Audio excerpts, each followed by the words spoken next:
Bon, nous en plein été, chaleur et l'équipe en a Panama, donc chaleur à Rosaganate. Tu as la moyen de bêta pena bazak et ça t'es là bas tout. Bêté parce que moi et l'équipe.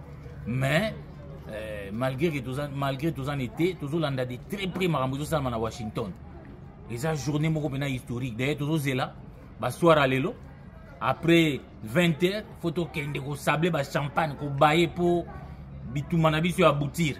Botubo ça la illusion té. La guerre vient de prendre fin. Guerre ici na Katamboka. Donc il y aura plus la guerre après 3 décennies de guerre civile. Si vous pouvez benga ngo guerre nini, batu ba koufi, ba maman ba viola. En tout cas, un seul acte posé par Donald Trump a eu mettre fin à la guerre wana. Parce que l'hypocrisie africaine au Félix Tshisekedi à l'Obégi Lobby, l'hypocrisie de la communauté internationale, on peut ne pas l'aimer, mais pour les Congolais, Donald Trump a été sans équivoque. Il a condamné l'agression rwandaise. Alors, il y a des Rwandais qui ont machette pour bomber bateau. Depuis plus de 30 ans, il faut pas payer ce prix Nobel de la paix. En tout cas, biso ba Congolais ont signé pétition, biso tout. Il faut pas payer ça Trump prix Nobel de la paix. Pour Bitumbo et Banda Kala et Sugo Kosila. Donc, il y a un Trump pour faire prix Nobel de la paix. Donc, na minute c'est la fumée blanche. Fumée, ça déjà blanche à Washington. Mais accord, c'est clair. Contrairement à tout ce qui a été rencontré hier par Sonia Rollet, Nani, des journalistes pro-rwandais, il faut vraiment dire des choses comme telles, comme quoi il n'était nullement mentionné dans l'accord les points relatifs au retrait des troupes rwandaises sur les territoires congolais. Ce qui est complètement faux. Tout aux accords, cet accord qui va être signé dans quelques instants, commence à livrer ses secrets. Toujours fuite accord, tous on a maboko, on a minito, nous avons l'accord. L'accord est sans équivoque. L'accord est clair. Retraité.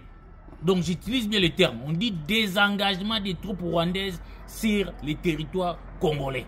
Babima et des troupes rwandaises. Babima na territoire na biso. Application stricte. Il y a résolution 2277.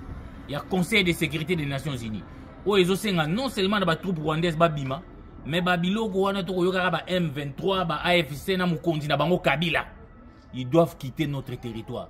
C'est ça la grande information. Et après la signature de cet accord, pour nous relaxer l'importance de l'accord wana, le président du premier pays le plus puissant du monde a recevoir 2 ministres. Il y a affaires étrangères parce que les États-Unis vont surveiller pendant l'accord wana tina suka. Na 20h na Maison Blanche. Maman na biso wana, maman na biso affaires étrangères. Oh Muyumba, Muyumba, zuki nini moi c'est Patrick Kanga uti ko finga. Vraiment, faut couper son nerf vraiment. Balobara moi si batia moi si faut pas une femme qui a montré ses preuves. Comment yo muninga moi si ko za la wana pour critiquer.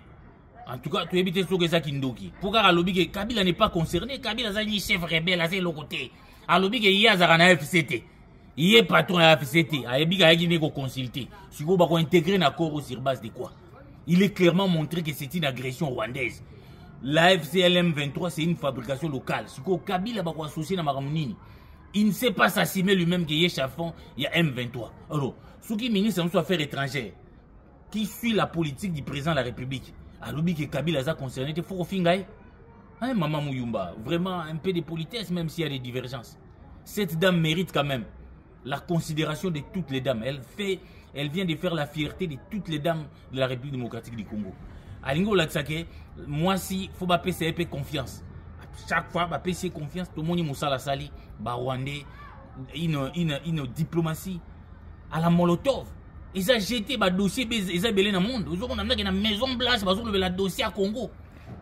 Au premier plan, il y a l'Ukraine. Tout le monde là, l'Ukraine, l'Ukraine. Qui peut visiter. Mais les lots de diplomatie agissante sous l'impulsion du président de la République à travers Maman Nabiso Affaires étrangères et comité dans la Maison Blanche. Que le ministre va signer l'accord, va réciter dans la Maison Blanche. Vous ne mesurez pas la portée. Attaque qui m'a dit que Kabila ninga sarai na Rwandais a renversé Tshisekedi à son pouvoir. Ate simbite ndima moninga maman. Hein pour yo pelo bibandima yo. Bien que ozara soki na biloko ba jeunesse to mona musala moko pour salate na mboko. Donc mais fumée blanche ezoko bima. Donc accord est clair, désengagement de toutes les troupes rwandaises, démobilisation Batu babima na territoire. Ils ont bonne nouvelle autour au Sabino Sikoyo. Donc tout ce qui a été dit hier, Sonia Rollet, ce qui banani, na mona armée numérique, ce qui y a caméra et lobby. Oh non, ce n'est pas mentionné les retraits des troupes rwandaises manipulés par le ministre rwandais des Affaires étrangères. Mais aujourd'hui, tout est clair. Nous avons l'accord qui exige les retraits de toutes les troupes, pas de toutes les troupes étrangères. Nenge Kabila fait de l'amalgame, là, Kabila là, qui fait de l'amalgame. Il confond même les troupes invitées par la RDC et ceux qui sont venus nous agresser en violation du droit international. Sur ces points, Trump est clair, l'accord est clair.